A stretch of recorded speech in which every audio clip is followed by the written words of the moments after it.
Sebenarnya sudah lama saya memperkirakan hal ini akan terjadi.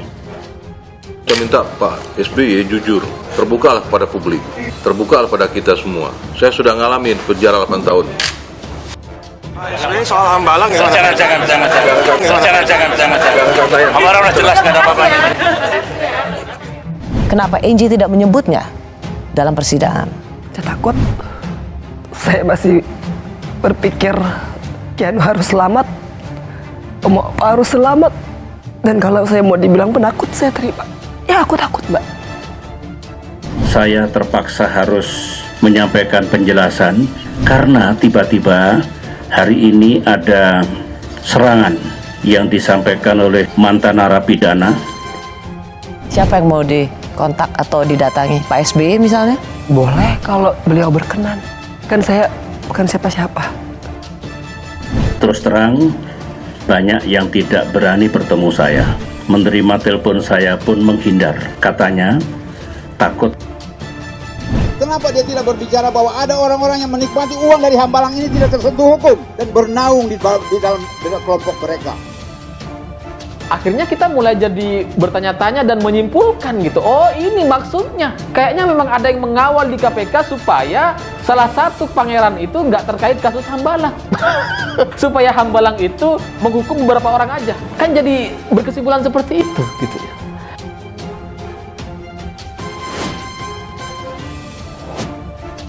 Masa sih sebagai manusia biasa, Angie nggak punya catatan nama-nama nih orang yang menjerumuskan saya? Saya punya, tapi bukan untuk membalas ataupun bukan untuk berbicara. Saya hanya ingin meyakinkan diri saya bahwa sesungguhnya semesta bekerja. Saya mohon kepada Bapak Susilo Bambang Yudhoyono, jujur, beliau tahu perkara ini. Menurut beliau jujur cerita. Kamu bisa dibilang atau kamu merasa dikorbankan? Aku ngerasa sangat dikorbankan. Sebenarnya kalau aku berkata, I don't wanna do that, tapi it was old story. Sesungguhnya Pak SBY dan Mas Ibas itu amat sangat layak dijadikan saksi fakta. Karena saksi fakta itulah sesungguhnya posisi Pak SBY dan Mas Ibas. It's going to be so subjective. Gitu. I didn't do it alone. Kamu tidak melakukannya sendiri? Yes. Talking about single fighter kan. Karena kan korupsi di mana-mana nggak mungkin single fighter. It links to everybody. Kasus Hambalang kembali mencuat, saksi sengaja dibunuh, sang sutradara masih hidup. Usai pernyataan Angelina Sonde di Kompas TV trending, publik seakan diingatkan kembali dengan kasus mega korupsi Wisma Atlet Hambalang yang terjadi sekitar 1 dekade lalu. Kasus itu disebut merugikan negara triliunan rupiah dan menyeret sejumlah politisi Partai Demokrat. Tak hanya Angelina Sonde, tapi juga ada Anas Urbaningrum, Nazarudin, dan Andi Malarangen. Angelina Sonde akhir-akhir ini menjadi perbincangan sebab ia memberikan pengakuan yang mengejutkan. Ia mengaku memilih bungkam terkait dalang mega korupsi tersebut demi keselamatan anaknya. Dengan kata lain, Angelina Sonde mendapatkan ancaman serius terkait kasus tersebut. Sebagai informasi, Bendahara Umum Partai Demokrat kala itu, Nazarudin pernah menyatakan kalau Anas Urbaningrum adalah dalang dari kasus tersebut. Menurutnya, uang dari proyek Hambalang digunakan Anas Urbaningrum untuk memenangkan dirinya sebagai Ketua Umum Partai Demokrat di Bandung pada 2010 silam. Namun hal itu mengundang kecurigaan publik. Masyarakat merasa ada pemeran utama yang tidak disebutkan dalam kasus mega korupsi tersebut. Hal ini pernah disampaikan oleh pegiat media sosial Alifur Rahman.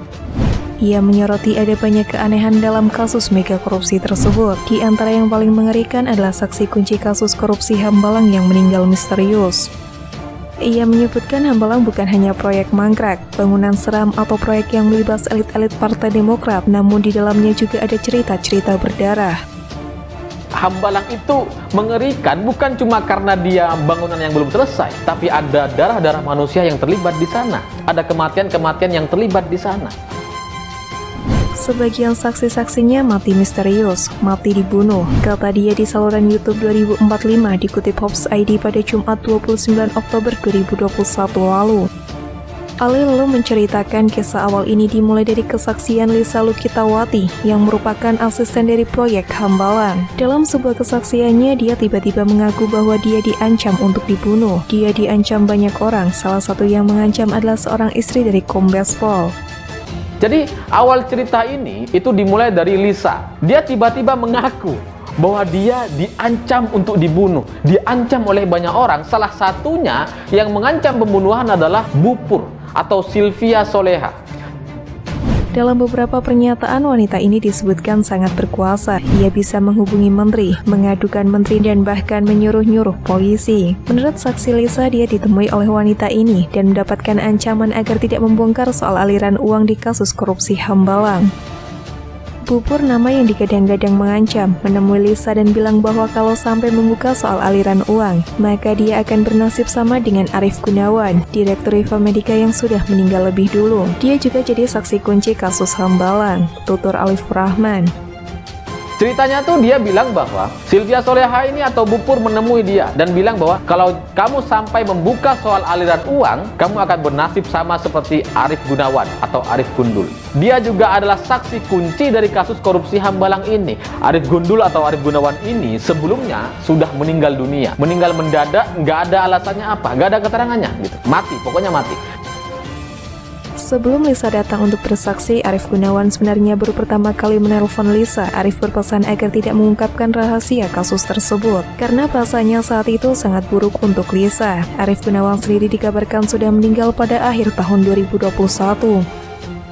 Kabar mengerikan ini kembali meramaikan jagat media. Banyak warganet yang ikut bersuara memberikan dukungan kepada Angelina Sonda sekaligus mengkritik kasus Hambalang. Memang sengaja dibunuh, eksekutor dan sutradaranya masih hidup semua. Bukan hanya Hambalang, masih banyak kasus kematian besar lainnya. Tulis akun @kimuria9. Mulai dari Angelina Sonda, Nazarudin hingga Anas Urbaningrum, secara tidak langsung seolah-olah telah memberikan petunjuk bahwa ada dalang yang sesungguhnya di balik kasus Hambalang. Bahkan Anas Urbaningrum sempat menyebutkan nama petinggi Partai Demokrat guna dipanggil menjadi saksi. Teka-teki para kader Demokrat dalam kasus Hambalang ini semakin jelas dengan ketakutannya Enji dan bahkan Nazarudin yang enggan keluarganya ikut menjadi korban. Mereka menerima hukuman tanpa menyebutkan dalang yang sebenarnya karena mereka enggan terjadi sesuatu kepada keluarga saat mereka berada di tahanan. Tangis ketakutan Enji saat wawancara membuat publik semakin curiga bahwa dalang di balik Hambalang bukan sembarang orang, melainkan orang yang memiliki koneksi hingga kekuatan ancaman yang tidak sembarangan. Meskipun tetap enggan memberikan jawaban siapa dalang mega korupsi tersebut, di sini KPK masih berharap Enji mau terbuka terhadap KPK guna mengungkap dalang di balik Hambalang. Akhirnya kita mulai jadi bertanya-tanya dan menyimpulkan gitu. Oh, ini maksudnya. Kayaknya memang ada yang mengawal di KPK supaya salah satu pangeran itu nggak terkait kasus Hambalang. Supaya Hambalang itu menghukum beberapa orang aja. Kan jadi berkesimpulan seperti itu gitu.